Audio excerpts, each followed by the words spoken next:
So, happy birthday kay Chef Ramlo, ang chef ng mga katropa natin. Happy birthday, Chef! Happy birthday. Kag last time mga kapuso, nakaupo tayo ini sila live sa studio. Subong, hibaloon ta kung sino sa ila ang ginkoronahan nga Little Miss Dinagyang 2011. Let's watch this.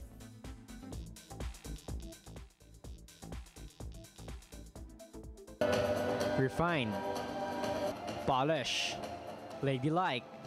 Do kasubong na sa mga model ko maggrampa ining mga cute nga chikiting nga nagpasakop sa Little Miss Iloilo Dinagyang.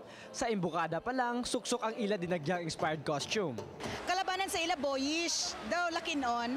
And then some parents would not believe that their kids will be able to attain what they have attained sa coronation night. They seem to be refined and polished na. Inibangod gin paidalom sila sa personality development curriculum, functional speech, social etiquette kag basic modeling techniques classes.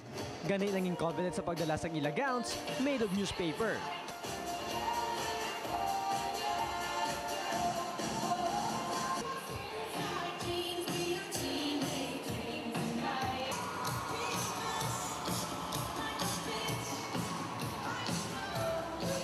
Kag ball gown.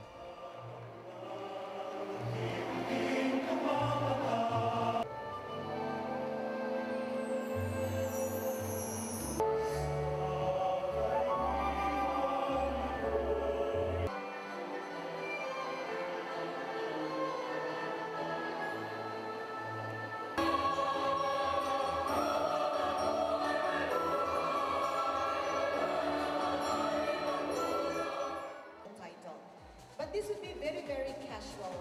No score. Do you have a study habit, Ferlin? What? Tanan sila nakabaton sa minor awards, gani malipayon ang tanan sa ila pagpauli. Nanging makahalwat-hawat naman ini nga eksena. Our Kasatyahan princess is candidate number 6, Ferlin Arda. And our Little Miss Iloilo Dinagyang 2011 is candidate number 7, Charis May de la Gente. Nakulbaan ako. I'm nervous. Tumaybi ako eh. Let's all give her a round of applause.